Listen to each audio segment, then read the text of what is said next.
Is there some dogs more violent than a lot of others? It, Glenn? there certainly are dogs that are known for being more aggressive, and some of them are, bred for that for a purpose as guard dogs. But there, you can look at the breeds, which are the number one breeds for biting people, and that's a good place to start. And then you've got some that are just bred for being so gentle and loving. Craig, you are just spot on about the terrier. The dog that I mentioned that my dad broke down crying when it passed was a terrier, and it was a rat dog, a squirrel dog, because we were squirrel hunting. We didn't have deer in the woods at that time. And that dog was just ferocious. And in fact, we knew it from the time it was a puppy. We named it Tuffy. Because it would just whip every dog it could get in a fight with, along with the squirrels. They have certain characteristics. And so certainly one of those characteristics can be that some dogs are more violent, as in more aggressive, than others. Yeah.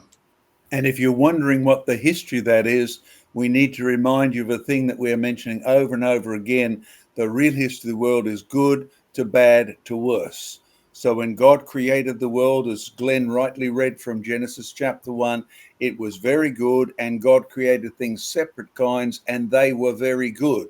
So there was no puppy dogs chasing pussycats around to rip their eyeballs out on the edge of the Garden of Eden.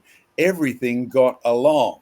And you say, well, how do you get from there to where we have pit bulls that are notorious, a little bit of aggro, and they'll tear you to pieces even? Think carefully. When you have a look at Noah's Ark, all the animals were there for the whole year together. No cat fights, no dog fights. You would have run out of creatures. So when God sent the animals to the ark, not even Mrs. Noah said, no pit bulls, right? Not even Mrs. Noah said, no snakes. There's not the slightest evidence that any of the animals at that stage had begun to kill one another, even though there was violence in the land, right? Violence covered everything.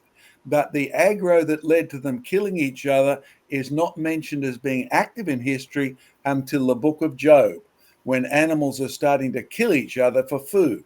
Notice, good, all vegetarian, then bad, sin comes in, then judgment, Noah's flood, all the animals still can get along for a year in a confined place, Noah's Ark. And then after that, we have a new world where there's summer and winter.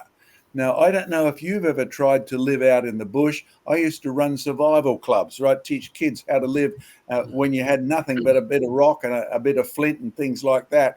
And in reality, you need to recognize which berries you eat. Don't eat red, you're dead usually. All those sort of little rules you can have. But think carefully. When you're a dog and all of a sudden people start hunting you, what do? Well, in reality, if you've got sharp teeth, you no longer use them for picking grapes. You actually discover they have several other functions that may save your neck. And one of the saddest parts of what we call natural selection has been the elimination of creatures that do not make those choices. We've watched the animals themselves become more and more aggressive, largely due to our influence. So if you're wondering why pit bulls have gotten so savage, we've selected them for that. But then in natural cases, the selection has been part of survival of the fittest, which is very real. The fittest is occurring because the summer and winter has produced a degenerate environment. We've gone hunting. That's produced degenerate behavior. And so finally you end up with violence amongst the animals. That's your observation too, isn't it, Glenn? Well, we have 2 cats, and they were raised, we got them when they were just little kittens from a family who had chickens. And our cats, they guard the chickens. They hang out with the chickens, even the little chicks. And yet they will go hunt birds, but they know not to do that with the chicks. They guard them. They follow them. It's the strangest thing, but that's a good picture of what the Garden of Eden was like. Yeah. And The what thing it is, would be like in a new heaven and a new earth. Yeah, we've got some friends that are dog breeders, and they would tell you how if you're not careful when you're breeding dogs, you can breed in the wrong temperaments, and once you've got a bad line, it would just keep breeding that bad temperament for whatever genetic or hormonal sort of imbalance that you're breeding into the particular breed. Yeah, and just on that, and sorry, I want to apologise to Douglas Boffey too. I noticed he picked me out for calling the Republic of Ireland part of the UK. I'm geographically ignorant. I'm sorry, but I meant that region. Okay, you're pretty close. on an Australian's geographical sort of idea of distance, that's pretty close. Well, you're doing good for somebody that's hanging upside down.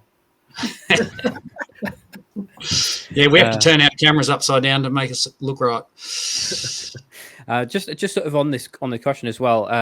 Obviously, in the news in the UK, there's been the whole thing about the XL bully, which has been basically selected to essentially be killed off.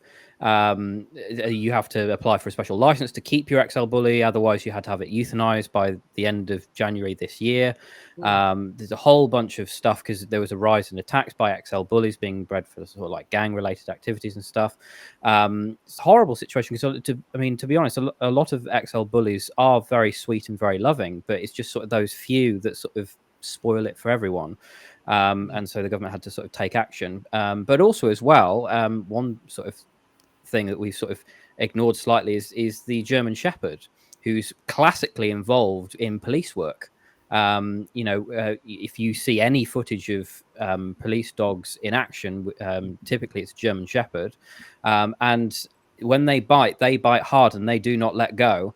But they are some of the most sweetest dogs. If you're not on the other end of those chompers and you're not running for your life from the popo or the fuzz or whatever you want to call them, they are so sweet and loving, and they're so friendly, and they adore you so much.